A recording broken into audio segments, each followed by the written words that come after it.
You should dial up the Marketing. personalization. So definitely with like an offer, like, hey, Drew, we know you've liked this thing. Yeah. You've bought these in the past so you can last longer.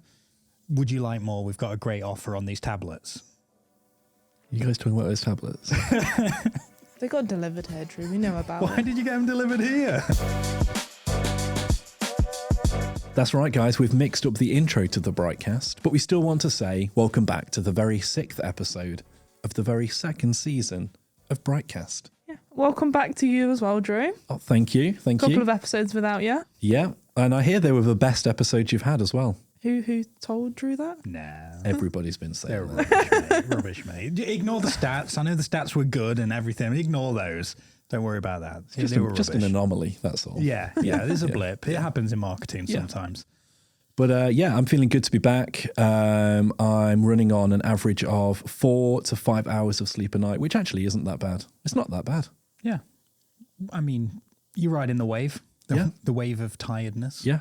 and energy. But I'm ready to get on it. So should we just go straight into the pod? Great. Well, let's throw it straight back to you, Drew. What have you been on this week? So lots of catch up, loads of just boring admin stuff, but stuff that has to be done. Yeah. We've been refining our post-production workflow, our process. So we use monday.com to kind of map out all of our project management, and we've been refining all of that. Yeah. We've also just been cleaning up a bunch of projects that we've been on, some that had started before I went away on paternity, but they're coming to a close now. Yeah. Nice. And it's exciting because we're about to get a website. Like, I feel the website is imminent. And I know I've been saying that for the past year, but we've had to swap devs and all that jazz. But it does feel like it's actually coming now. Yeah, Now we've swapped to this other dev. Yeah. It's gone a bit faster with them. Yeah. And we're going to get it soon. And Jess, you've been nailing all of the project management on that. Yeah, that's been a pretty big task for this week. We're getting to the end, so it's just like the final snags, getting them over and writing copy, getting assets, using Monday, like Drew was saying, to sort of outline who I need to nag for certain things, get some assets created, get videos sort of exported and finalised. But it's exciting. It's looking really good. And I'm excited for people to see it. Oh, it looks great. Like the last version we had with the previous dev, who were terrible, but I'm not going to name them, so I think I can rag on them a little bit. But they sent us the website, and it didn't work. It looked terrible. Like it was meant to go live quite quickly. It was just a bad website. Yeah, Whereas with the new developer, like we've sent us it isn't 100% perfect. There's snags. There's things they need to like tidy up and stuff. That's fine. That's understandable. Yeah. Part of the process. Part of the process, but it looks and feels amazing. Yeah. Like it feels great, doesn't it? Yeah. He was disappointing with the person before, or the organization before, because they were a big outfit and we didn't cheap out on it. We paid money, good money, and we expected to be handed and delivered a great site, and they just couldn't realize it. And it was quite clear, and I think it's sometimes happens with big organizations, not all, because plenty have good processes in place to stop this, but a big organization where the project was just being passed around and different people were working on it. They didn't really know what they were doing. There was no cohesion across it, and there was just gaps and mistakes everywhere. I think we've learned something as well, where it's don't necessarily not go to a company who's excited to expand their knowledge through a project they're doing, but get timelines in place and understand that they have like the capacity in-house. Because we kind of went to these guys and they could do it. They had examples of like the work that they've done, and we chose them because they were good developers. But some of them, they got very excited about it because they wanted to like expand their team's knowledge and stuff on it. But then it just worked out that they didn't have the time to put in place like the right people to get on the projects or anything. But anyway, we're getting there, guys. We've nearly got a website, and I'm excited to launch it officially to the listeners. I think it's worth pointing out to listeners and viewers, especially new ones, that we wouldn't say for any company really to not have a website for over a year. But we haven't, and we've navigated that. I think at the start we sort of kept making the excuse like, oh, we've got no website, of course. But then was like, no, we need to like market ourselves hard without a website, and that has a lot of challenges. But because a website makes it easier, something to point to. But especially building new connections through like ads and things. It's a trust thing as well. Yeah. But we managed it, and we had some really cool clients in that time that trusted us, and even trusted us to build their websites and design their websites, which was amazing. We worked with and built some really strong connections with existing clients and we got a lot of recommendations through the time as well, because we smashed their marketing and the people around them was asking who was doing their marketing and who was creating their content. And then we sort of started doing their marketing as well. Long story short, have a website. But if you don't, do a lot of marketing. And then have a website. Yeah. Always have a plan to have a website. Great. Cool. Rob, how about you? Well, you've come back now, so I've been able to slowly hand all those pesky video projects back to you, which has been great because we've got a lot of marketing strategy to do for clients, but for ourselves as well. You know, with this new website, there's a few things I want to explore doing to get it out there. We've working with a new PR company who's doing some PR push for us, which has been nice. And then there's a few stunt things I want to do with our domain and things like that. But that's a bit of a secret. That will come later. And yeah, I'm really excited by the PR that we're doing and being able to properly push Bright as a brand. Now we've got the website. Yeah, definitely. And at this stage, it's worth pointing out to the listeners and viewers that this episode of the podcast is for you, Anna, Barry, Charlie. I'm just going to list all the names. Let's make it personalised for people. Should we list them all? We'll do a deleted scene where we list every name. Okay, cool. Great stuff. But why are we doing this, Jess? Because today, Rob, we're talking about personalised marketing, how people can personalise different channels and different platforms to align to their clients a little bit more. And you're talking straight to your clients or straight to those leads that you want. I hate it, for instance, like as a company that hasn't got, like hundreds of employees, for instance. Whenever I get sent an email from somebody who's wanting like a personalized thing, so maybe they're wanting like to do some freelance work for us, or they're inquiring about a job, or they're wanting some work experience. They want to sell us a service or something like that. They're trying to be personable, but they send it to like dear sir or madam. Yeah. It's like, firstly, you've sent it to my personal email address. Yeah. You found that. Yeah. Good job. You found that. But then you haven't bothered to just see who I am. Yeah. Like you haven't bothered to say like to Drew. Yeah. Do you know what I mean? Yeah. Just name me. Pop my name on there. Yeah. Or to whomever it may, to give them some credit, it's a gender neutral name. Drew. Yeah. But you don't need to put a pronoun on there. You don't put pronouns. Just put Drew. Just put to Drew. But hey Drew. Hi Drew. Yeah. Just do that. No, it is much better. And it's not a new thing. There's been the ability to do it for a long time.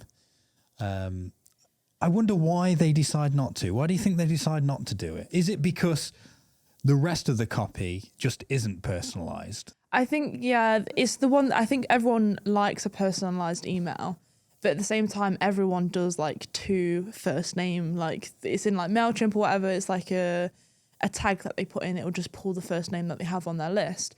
But when the rest of it's not personalized, it's not sort of tailored to the information they want or anything like that. It makes it then not feel personalized just because the first name thing's so easy. And in Drew's example, it does make it feel personalised because it's asking for like a job interview or freelance work or example like that. But when it comes to like email newsletters, for example, just switching it a little bit more to a business's marketing, the two field I don't think is enough nowadays. No, it's not enough. But I think if you're starting off by not doing that, you immediately started off badly. It's a defeatist. It's almost like a defeatist attitude. The rest isn't personalised, so let's not personalise anything. No, personalise as much as you possibly can personalise. Yeah. And there's good ways of doing it. So you mentioned newsletter, Jess, and a newsletter can be quite a designed thing. So it's not plain. It's not a plain text newsletter. Yeah. And plain text emails, definitely in an automation pipeline, you should personalize those because they work really well. Yeah. But if it is a designed thing, you might not have a to whoever in there, and that's fine. But you can still personalize it. A very fundamental way we've been doing with our clients, newsletter specific, is an engaged list and a not yet engaged list, unengaged list. And what we do is we're not personalizing who it's to, but we're personalizing the subject line. So we know they've read the last couple of newsletters. So it's a continual thing. So it's more personal to them, that subject line. And we've done some nice stuff with, it was a stolen idea, as all good ideas are, but asking for their feedback on things. Yeah. But that was because we knew they were engaged. They read the last thing and it was like, We respect your opinion. Give us some feedback on this, and that worked really well. There's also nice ways to segment the list when you're collecting the data in the first place. Yeah. So where there's like GDPR tick boxes, above that you could even put what they want to hear from you. It could be about new products and services. It could be around a specific topic or new releases, or it could, if you're say a B2C or you're supplying a product, it could be like offers and discounts. Yeah. Segmenting that list so they're only getting the information that they want, rather than dropping into a general newsletter and they're being sent 2 a week at some places, depending on how much you should dial up the marketing. personalization. So definitely with like an offer, like, hey Drew, we know you've liked this thing. Yeah. You've bought these in the past so you can last longer. Would you like more? We've got a great offer on these tablets. You guys talking about those tablets? They got delivered here, Drew. We know about Why it. did you get them delivered here? It's crazy. But you can dial up that personalization. And in fact, there's even, it's not even time. Don't cut that.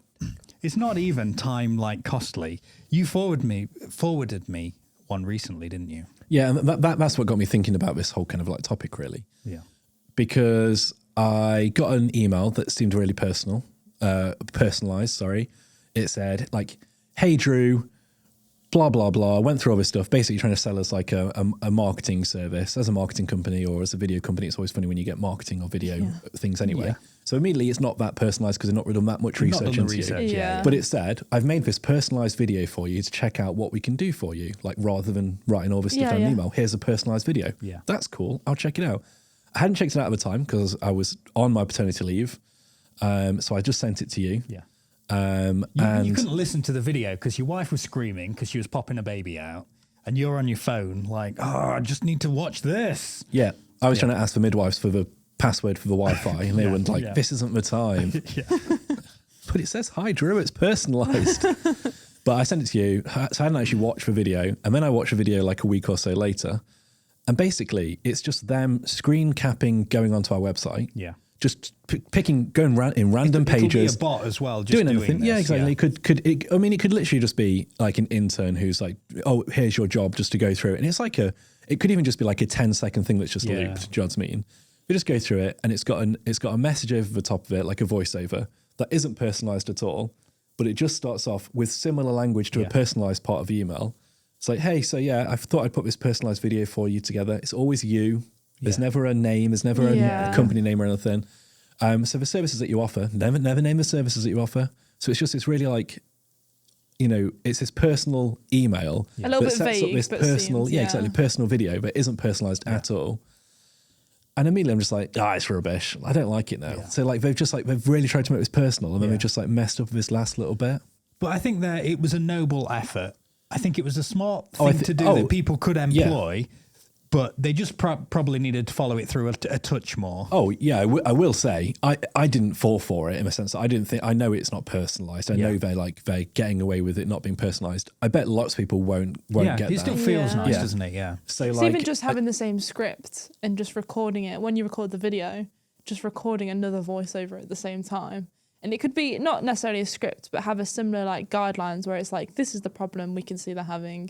This is the solution we think that's best for them. Yeah. Stick their name at the top, have a business name in there, automatically feels personalized, but isn't the extra step of doing like a full audit or a full like look into the website or their services or what the business is. Yeah, but I will say, like, obviously we're talking about now about, you should personalize all the stuff that you do. But there's obviously like, pros and cons for all these things, swings and roundabouts and all that jazz. There's a compromise all the time, isn't there? Yeah. I think, I didn't like the fact that I then realised that it wasn't personalised, and I realised it was, fake or whatever. Yeah. But at the same time, lots of people won't realise that. Yeah. And actually, it was a really clever use of pretending to be personalised, starting off with a semi-personalised email, going into this video that then feels more effort. Wow, they've made a video. That this is our website. They're going through our website to look at stuff. We're talking about our services. They aren't. It's very, very vague. Yeah.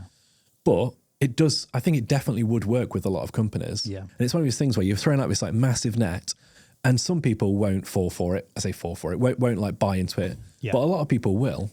Yeah. So immediately I messaged you saying, what do you reckon to it? Is this something we could do, for instance? Yes. Yeah. So like, yeah, I do think it's a bit poor where it's like falling on that personalized like approach with the video, but at the same time, it is a really clever use. It's super efficient. Your idea of like recording those individual personalized bits, that's really good. It takes it that next step.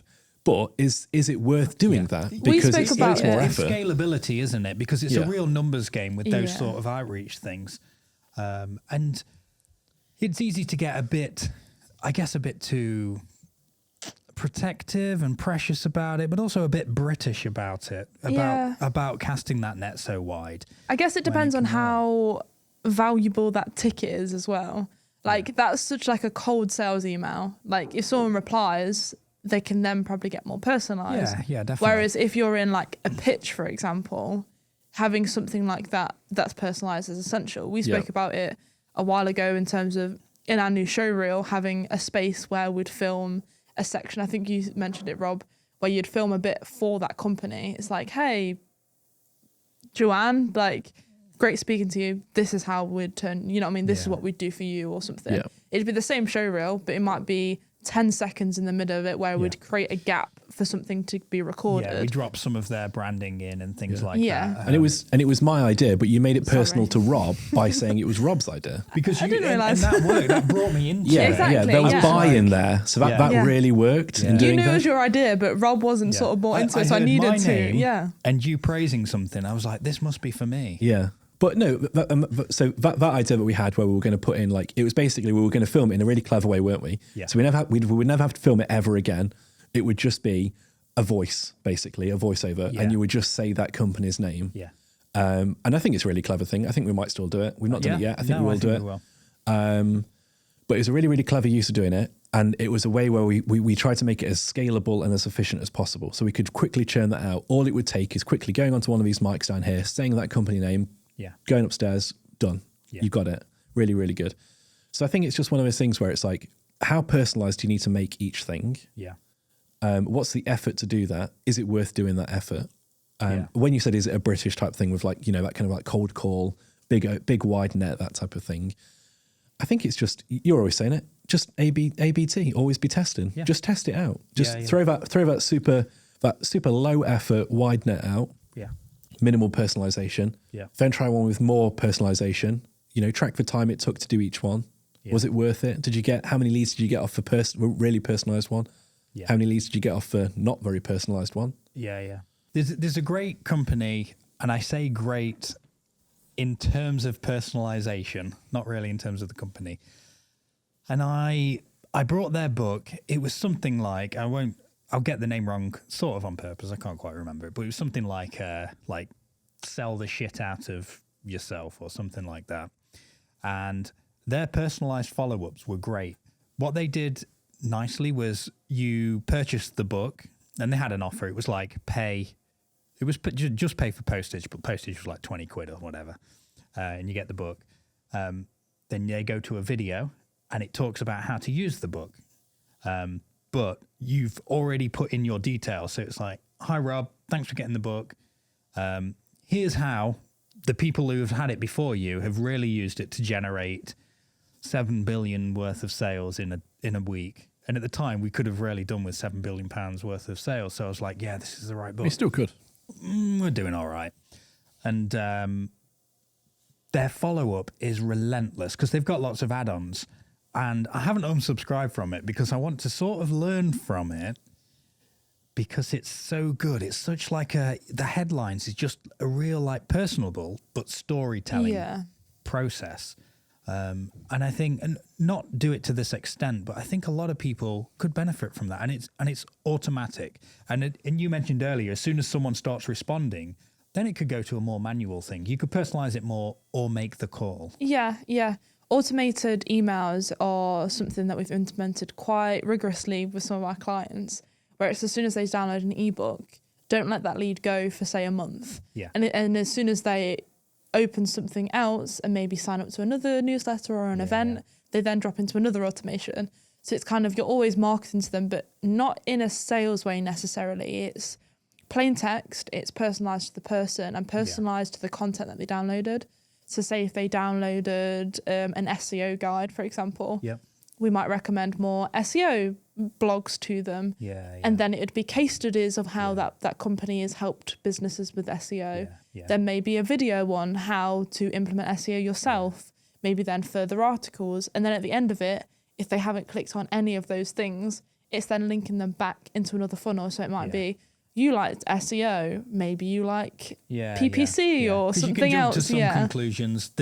They were interested in this service, but it's probably not the one for them. Let's talk about something else and keep it going. It's not a bad attitude. So I think we've covered emails well. But what other examples is there out there that perhaps larger companies have done that any company can learn from? And we can take principles. Let's identify some and then see if there's some learnings we can do. Yeah, okay. So like an obvious one, although I don't know how much other companies can learn from it because they're going to need a lot of tracking, would be Spotify Wrapped. So that's a real it's a thing, isn't it? Like every time Spotify Wrapped comes about, it takes over the internet basically. There'll be memes and stuff everywhere all about it. There's news all about it. Everyone's Insta story is just full of these so Spotify they do an incredible job of it. Obviously they're a massive company, Spotify. Not everyone's going to have the resources and the tracking and the information that they have, the data. But that is a good example of personalisation. So there is actually some quite, I think, more straightforward comparisons that people can do that people might not realise with display ads, right? So you could have a certain trigger on a certain service page and, or even a popular blog. If you've got a popular blog where the SEO, you've really worked on it and it's jumped and you're getting, say, 2,000 views on this blog per month, which isn't, unconceivable, you could actually then start just doing display ads for people that have been on that page in a Spotify way. Like, we know you're interested in this. And perhaps not as stalky as we know, but that would be quite good, right? Yeah, it'd be good. Not quite on the level of Spotify, just because Spotify, as good as the personalization that they do, then encourages user-generated content, which is a whole nother topic, but is a great way that personalized content can increase your awareness, other people's awareness of your brand, because they're more likely to promote your brand. It's the same as like the Coca-Cola cans when they had your name on them.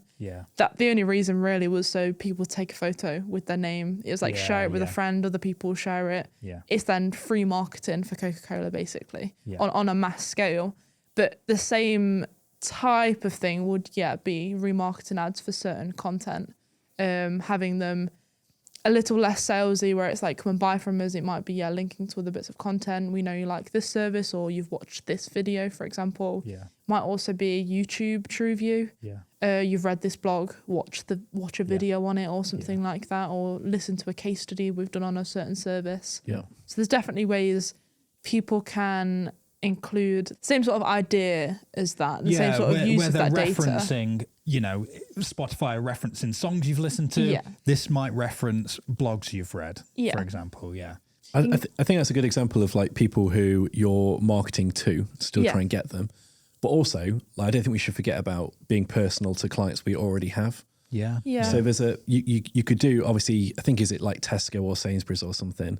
They do it so like they monitor like how like your shopping, your online shopping, and they'll say something like, Gwyneth in Slough is the #1 banana buyer for that month or something like that. Like, you could very easily pull those data like that for your clients.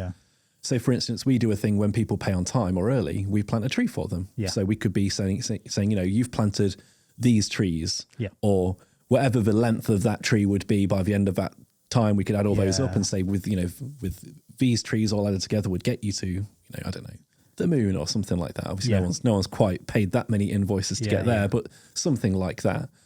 If it was done on like views or something, the content we've created for you has garnered you as many views as Chocolate Rain got back on its peak and whenever it came out, something like that. You could very easily do that kind of stuff for your clients. And it's not, again, they're already your clients, but it's something that they might want to share. Spotify Wrapped, they're already their clients. They're already using that product. They're not trying to, do you know what I mean? But it's also increasing new people to go to them. Like, people join Spotify for Spotify Wrapped. Like, people moved from like Apple Music to Spotify because of Spotify Wrapped, because of the personalization that they do. It's a fun little thing to share.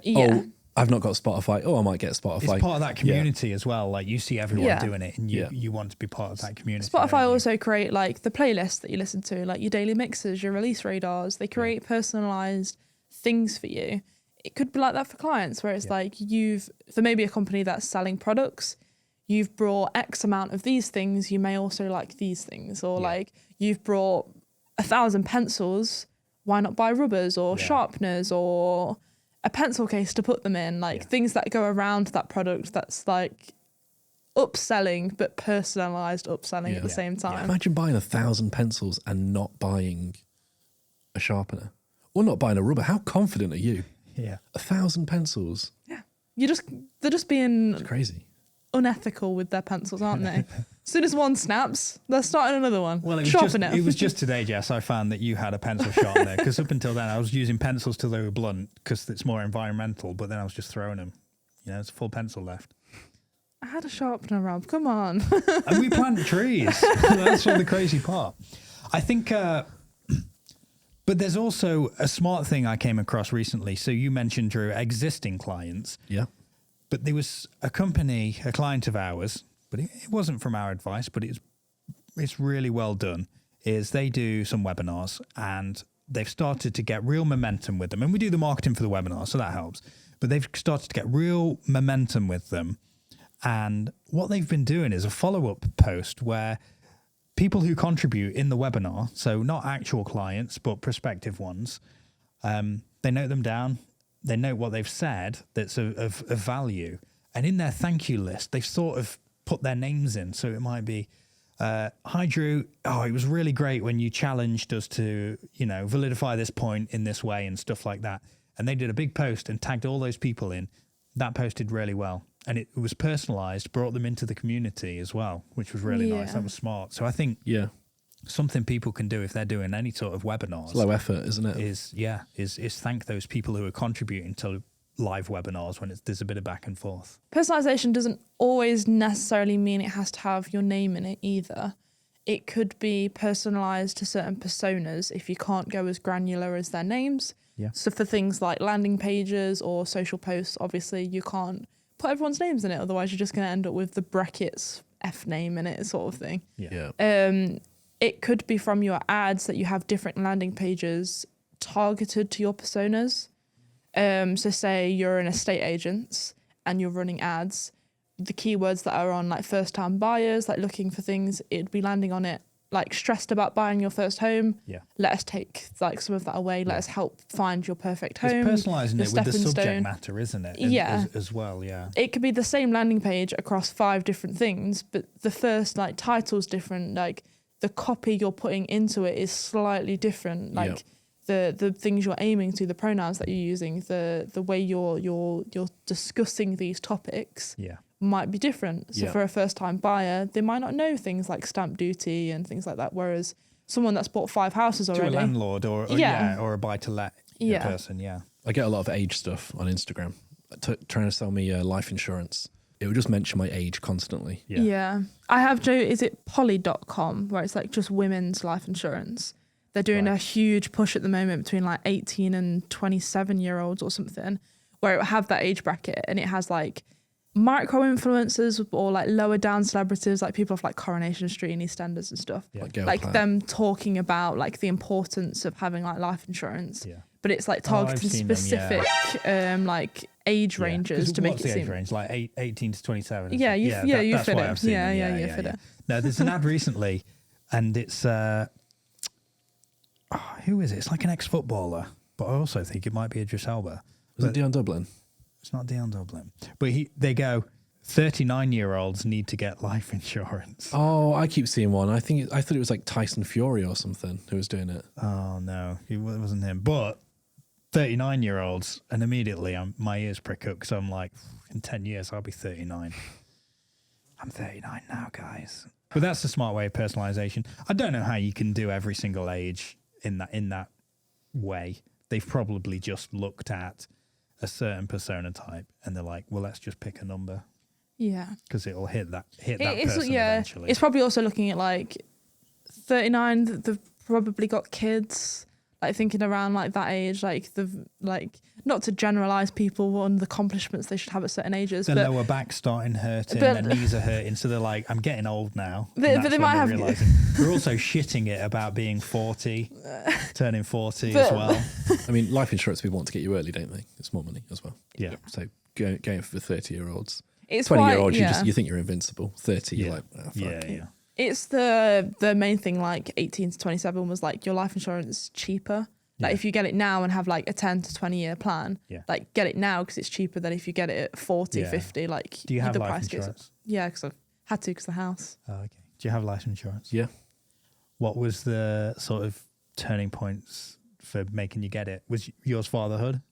No, I think we just got it. I think it might have been connected to getting a house or something. Okay. We had to for our mortgage. Don't care about kids. Cool. Yeah. And yours was we had to tied because of the mortgage, yeah. Mine was when the first time I was going snowboarding at age 35, and I didn't really, I'd learn to snowboard in a day, and I thought, I'm going to be on a cliff in a day. I'm going to take out some life insurance. Yeah, I remember being someone tried to sell it to me when I was like 22 or something. I was like, I'm 22.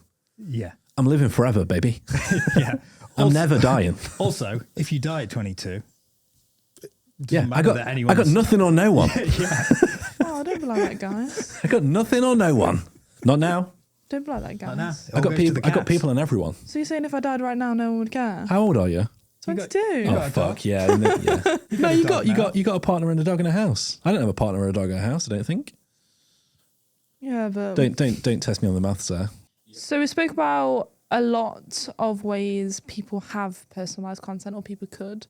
Why should people put the extra time into personalized content? Well, Drew touched on it at the start when it was that feeling of when you receive it, it's for you. And it's a marketing principle. It's why people write posts and copy with you and they try and make it for the reader there, don't they? And it's an extension of that, isn't it? Yeah, I think it goes back to when you're a little kid on a school trip to a museum and you get yourself into that gift shop and there's a random 7-color pen that has your name on it and you're like, I gotta get this pen. It's got my name on it. I gotta get it. It's speaking to me. Yeah.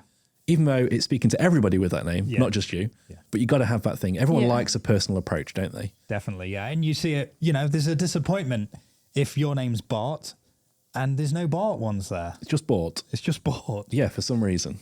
But at school, is like as a kid as well, do you ever do that thing where you was reading in class and if a character had the person's name, you'd all look like it said Jess. Every single TV show where there's like a phone in or a call in, like a post in like competition, and it's like I sent it to Derby at DE1. It's always Derby, Derby, Derby, baby, Barbados. Yeah. People feel that personalization even with their hometown. Yeah.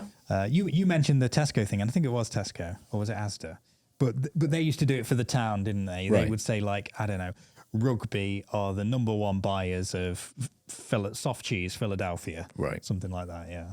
People also resonate with the content. So when you were saying having like you and your within copy, it makes people associate it to their business, to their current situation, to whatever's happening in their lives currently. Whereas if it's just like people's businesses need to do this. Yeah. Like you're like, okay, like it's people's too passive, businesses. Yeah, like they're okay. Yeah, you're not talking to me, so you kind of like drift off a little bit, don't you? Yeah, you're not stopping to read it. Yeah. Whereas like you say with an email, if it's coming in and it's like, oh hi Jess, it's like they're talking to me, like it's content. You're at a networking event and you're just talking about yourself, or you're not learning the person's name, repeating the person's name. It's all these simple things. You're trying to connect with people. There's no connection there.